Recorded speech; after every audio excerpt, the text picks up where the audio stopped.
Well, I kind of buried it, and I didn't tell people about it until I told a few select close friends over the years. But last year I decided to go public with my circle of friends. The reactions from my female friends were all incredibly supportive and empathetic, and even though they couldn't change anything, they could at least give me an emotional hug, if you like.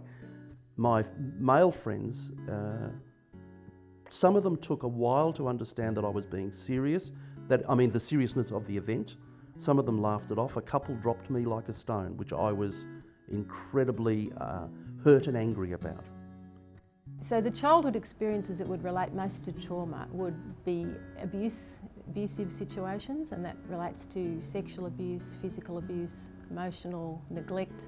Many parents have themselves had very difficult experiences that they haven't resolved, and they can be unwittingly passing on the negative effects to their children. For the complex trauma survivor who's experienced interpersonal trauma within a relationship, often it's very difficult to talk about. Victims need to be believed, they need to be comforted. Friends who you wouldn't expect to come out of the woodwork have been incredibly supportive in their own ways, and so that's got me through. Well, certainly what helped was having people who could be there, and certainly as a child I'd been very alone. I didn't have an adult who was there to support me, who could help me make sense of what I didn't even have the words for. So that's when we see many people who've survived this sort of very severe trauma and abuse still operating in that survival mode.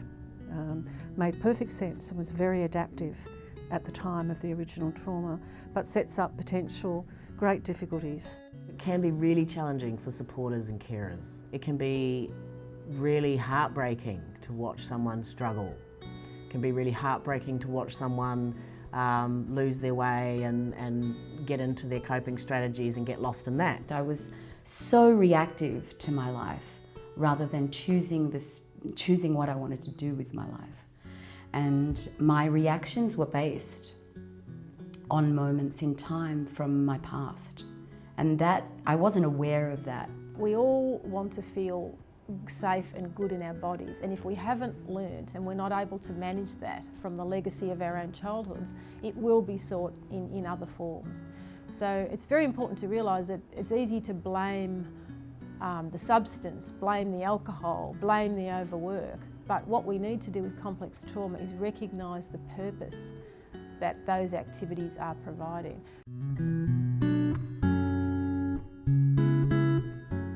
There are people who find themselves in very complex situations with highly traumatised people who can sometimes feel burdened, overwhelmed by what they're trying to manage, who might not themselves have got the full story of what's happened to the particular person that they're caring for.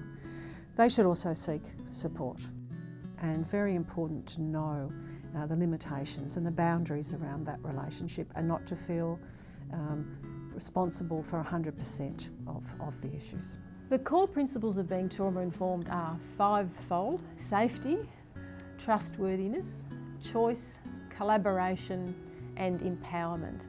When those partners and supporters understand trauma-informed principles and they recognise the problems they're experiencing in relationship are the legacy of complex trauma, there's ways of relating that can assist and smooth that and to minimise the damage of relational fallout. Having those few friends who were able to be there and able to reach out to me at a time when I couldn't reach out to anyone, when I was so isolated, a time when I couldn't pick up the phone and call anyone, when I couldn't leave the house. It's being there and letting them know you're there and being in a loving, non-judgmental place. It's like, don't give up on people. Sometimes you reach out and sometimes you don't, but it's good just knowing somebody is there anyway. In the relationship, the person might be very insecure. They can still have great difficulties in trusting, in believing that someone would like them or that someone would be there for them. It is possible to recover from even severe forms of trauma and abuse. It's possible for people to learn to do that, to experience a sense of connection that previously they thought was unattainable for them. And best practice trauma treatment is very much sending out a positive message that recovery is possible. Positive relational experiences build the brain, realign disrupted neural pathways in beneficial ways, not only for trauma survivors, but for all of us with general wellbeing. To people whose loved ones are going through this, I'd say, while you probably want to dive in there and take that pain away for them, you can't. They have to do the journey, and all you can do is stand and witness and love and encourage and be a constant present in their life and be a reflective surface and reflect who you see that person as. If the underlying trauma isn't addressed, people can be easily triggered down the track by something quite innocuous. Someone will say, well, how could that possibly upset someone? But the smallest trigger that's a reminder of an unprocessed trauma can take the person back into these strong biological responses that impair daily functioning. Even through my marriage, I saw only in hindsight how my husband would ask me a question and I wouldn't be able to share it, whether it be emotional. If it was emotional, I wouldn't be able to say anything. I'd be very quiet. I'd shut down and go, what's wrong? And I'd say, nothing's wrong. And I couldn't speak. And he'd say, you have to tell me. And I'm like, no, nothing's wrong. Nothing's wrong, and I'd be frozen. It means really being in the moment with a person, being non-judgmental, validating what they're saying, showing you've heard what they've said. Even if you feel unable to deal with it, might be just, look, I'm really sorry to hear that. A lot of survivors get on the internet these days and educate themselves, and I think you can do a lot of making sense of and understanding that way. But as far as healing is about having a new experience, the brain changes through having a new experience, and I can only have a new experience in relationship with someone, because I was wounded, for example, in relationship to someone, and it's forming all those new neural linkages around relationship, around safety, around trust. Relationships can be different, and the brain changes around that. You know, I had a few friends who had the capacity to really be there in an unconditional way and who were able to be by my side, and even when they didn't know what to say, just to say, I don't know what to say, but just to be there, often in the most simple ways. And I changed how I functioned in relationship and did some really good repair work.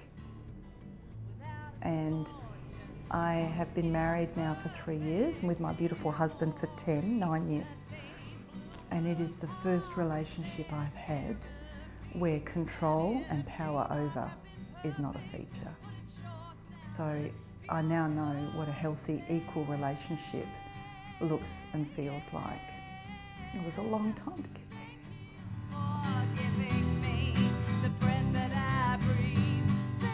I mean, ASCA runs care and supporter workshops. It could be going to a workshop to get educated about what's happening for this person that I love, that I want to support, what's going on for them.